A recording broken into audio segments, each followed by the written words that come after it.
If Howard Lutnick wants to speak to the FBI and if Director Patel wants to speak to Howard Lutnick, absolutely.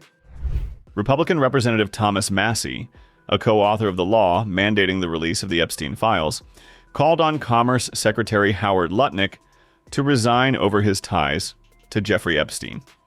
Speaking on CNN's Inside Politics, Massie said Lutnick should not testify, adding, "No, he should just resign." Massie also told CNN it is too early to decide whether Congress should call President Trump to testify over Epstein-related ties.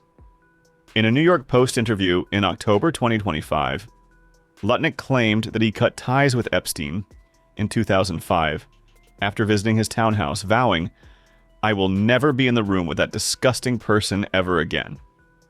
A Commerce Department spokesperson said Lutnick had limited interactions with Epstein in the presence of his wife and has never been accused of wrongdoing. However, released documents show Lutnick sought contact with Epstein multiple times after 2005, including after Epstein's 2008 guilty plea. Recently released records show they had business ties as recently as 2014. Emails indicate they remained in contact, arranging calls and planning drinks as late as 2011. Emails show that in 2012, the family planned a visit to Epstein's island, and after a December 24th lunch invitation, Epstein's assistant wrote, "It was nice seeing you." Records reveal both men signed a December 2012 agreement to acquire stakes in the advertising technology firm Adfin. Epstein signed on behalf of Southern Trust Company, while Lutnick signed for a firm called CVAFHI. The contract shows Epstein and Lutnick signed on adjacent pages of the agreement. Emails indicate that in 2017, the convicted pedophile agreed to contribute $50,000 toward a dinner honoring Lutnick.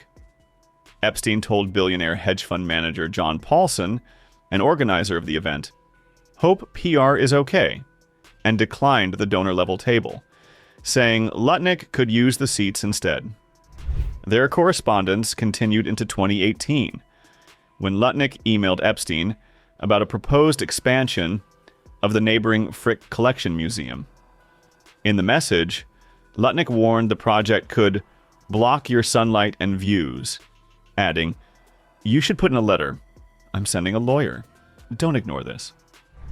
Secretary Howard Lutnick on October 1 gave an interview to the New York Post about Mr.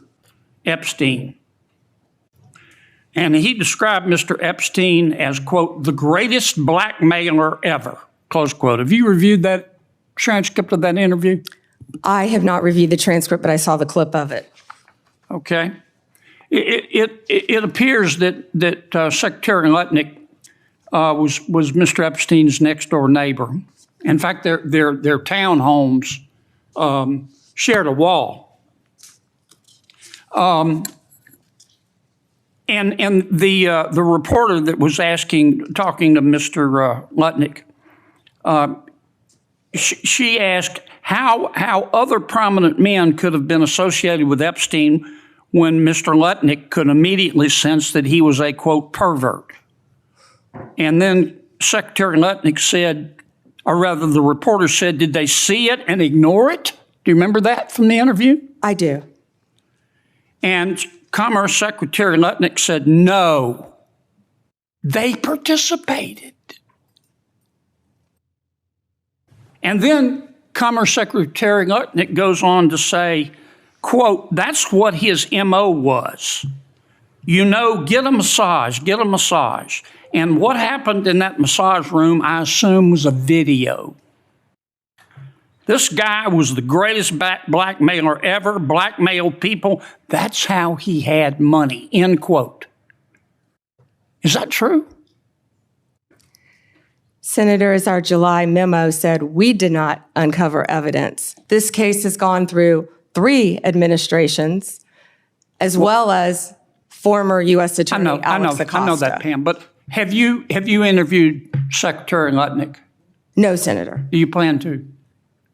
If he wants to talk to the FBI or the FBI wants to talk to him, that is more than on. Don't you think you ought to talk to him after this interview? Senator, if Howard Lutnick wants to speak to the FBI and if Director Patel wants to speak to Howard Lutnick, absolutely. Okay. Maybe we ought to get Mr. Lutnick in here too, Mr. Chairman. I want to start by thanking the survivors. I mean, they're giving everybody hope in this country. There are survivors of other sex crimes in this country wondering if they should come forward. They're clouded with shame and concerned that law enforcement will do nothing. And these survivors have stepped forth, taking that same risk, worried that they will be defamed themselves. They have been defamed for stepping forward. But we're going to get justice for them. That's going to happen today in the People's House. The founders set up our government with 3 branches and 2 branches of Congress.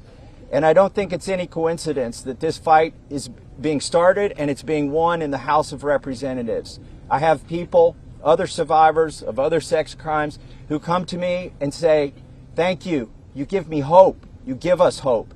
There is hope here. We fought the president, the Attorney General, the FBI Director, the Speaker of the House, and the Vice President to get this win. But they're on our side today, though.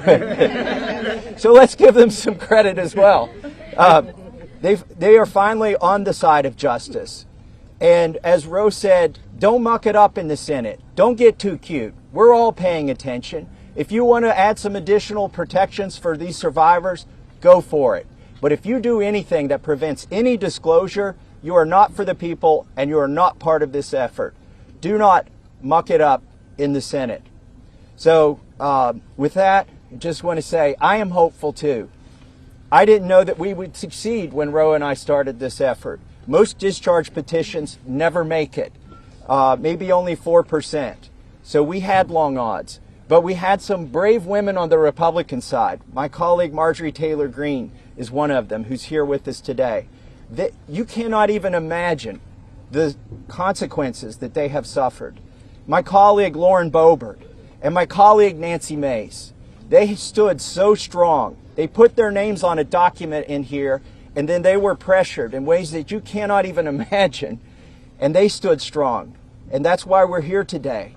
And they didn't take us seriously over at the executive branch or in the Senate, because they always thought they could flip one of these women. They could convince them or cajole them or intimidate them into taking their names off of this petition. But they did not succeed. This is a victory for those women and women all over the country today, and I'm just glad to be a part of it. This bill, because it says it doesn't adequately protect the survivors, the victims that are standing behind you. Your response to that?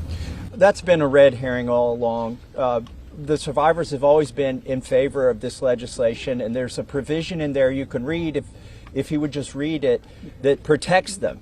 Now, if he wants to offer more protections in the Senate, that's fine with us, but here's the problem. Now we have to vote on it again in the House. And so, as you heard, justice delayed is justice denied.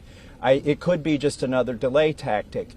But we want to... Is that what you think? That's the motivation from the Speaker? I think the Speaker wants to save face. He's going to vote for a piece of legislation today that he's disparaged for 4 months.